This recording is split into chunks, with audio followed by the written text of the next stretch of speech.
Hello, welcome back to my video.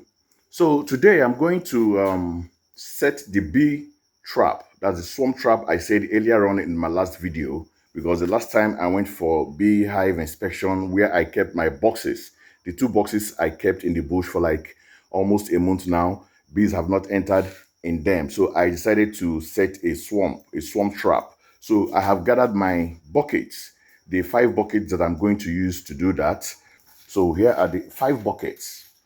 So these are the 5 buckets, and these buckets I have already made holes. You can see the 4 holes there. You can see them. I've made holes in these buckets. This one, unfortunately, when I was doing it, it gave way like this, but I'm going to leave it like this instead of making hole by the side here, by the side here. So I will leave that one and let it be under. So like as this one is, this is where the hole is, but I'm supposed to have brought it up here, instead of making the hole here. But there's no problem about this one. Why it's supposed to be here? So that rain will not go inside the bucket. All these buckets, they have covers. You can see the covers there. They have covers. So I'm going to apply the bait inside the bucket, like as I did to this one. I did this one like last week. I did this one last week. So, but I will reapply it. So now this is the honey wax. This is the bee wax. This is the one that I'm going to heat shortly. I'm going to heat this one. I've already spaced pieces them like this so that it will be able to dissolve easily when it's being heated. So after that, I will take them inside a bush where I feel that bees are, that is a bit far from home, from where people stay, is kind of inside a bush. I'll set the traps there.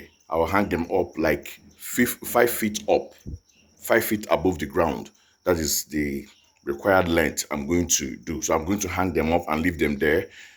After baiting them, I will hang them. I will use kind of binding wire to a nail to hold it firm on the tree so that it will not fall.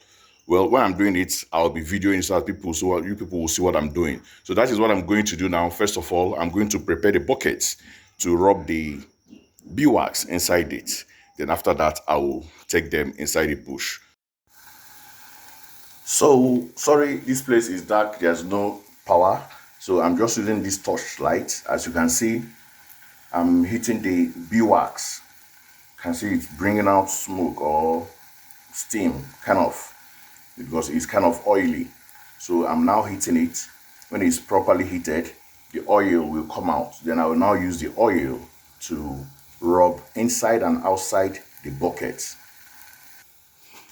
So I've brought the buckets inside because I'm going to stay inside to do it, because if I definitely take the beeswax outside, I may not even stay there, because shortly bees will start flying around. The scouting bees, they will start flying around because of the aroma of the beeswax. So I have to stay inside to do this, where they can, because there are nettings all over the windows and doors, so they can't come inside the house. But once you go outside, once the aroma starts going outside, you will start seeing bees gathering around. They'll start flying around. They will even want to come inside the house, but definitely with the nets, they can't come in. Not that the bees are aggressive, not that they're going to sting anybody. They would not, just feel like about 5 or 6 of them will flying around the pendant anyway. The last time I did it, I counted about 6 to 8 bees hovering around trying to come inside. But after a while, they all disappeared.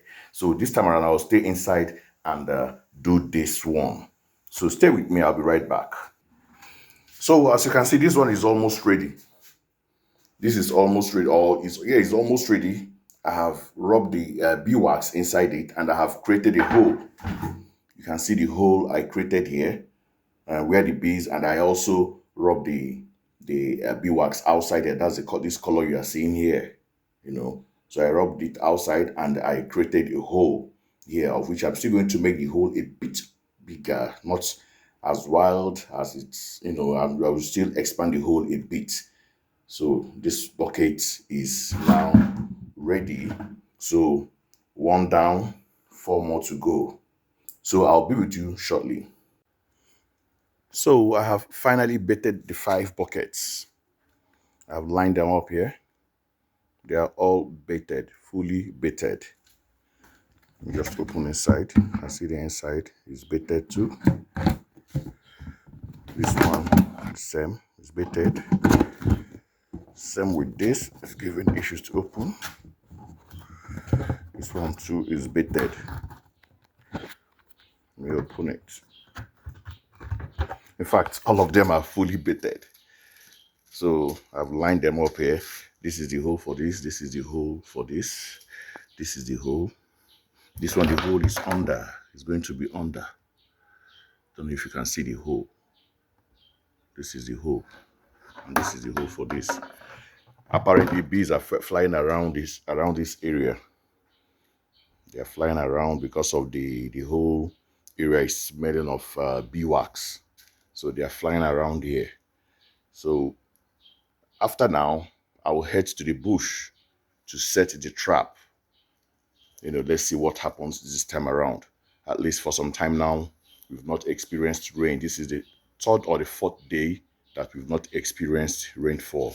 So let's see if the bees will swarm and they enter the buckets. So I will see you in the bush shortly.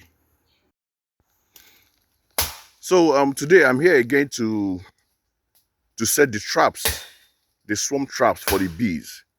So I couldn't make it yesterday because my cousin that was supposed to escort me inside the bush wasn't around. So he came out this morning. So we are here this morning to set the bee trap. As you can see, I'm inside the bush trying to locate a good place. So one is going to be here on this tree. He is clearing that place for us to hang another one. So after that, we'll look for another place. These are the buckets here. The 5 of them are already here. So as we progress, I'll give you updates. Stay tuned. So we have hung this one. So at least I hope I got the good position for it. So this is the entrance. This is the entrance here. So even though I make holes under for ventilation, that's why I was making those holes yesterday, the holes I showed you in the video. That's why I was making the hole for a good ventilation. Because if you don't make any hole, inside that place will be stuffy. So I've hung this one. So let's look for another place to hang another one. So there you have it. This is the second swarm trap. It is now well standing. And I believe the entrance for the bees is okay. Nothing is blocking their entrance. So we're now clearing this one for the third bucket for us to hang it here.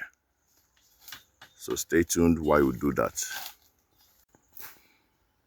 So this is the third one. It is standing. So still remaining two buckets on ground. We've hung 1, 2, and the one that is on the other side, the first one.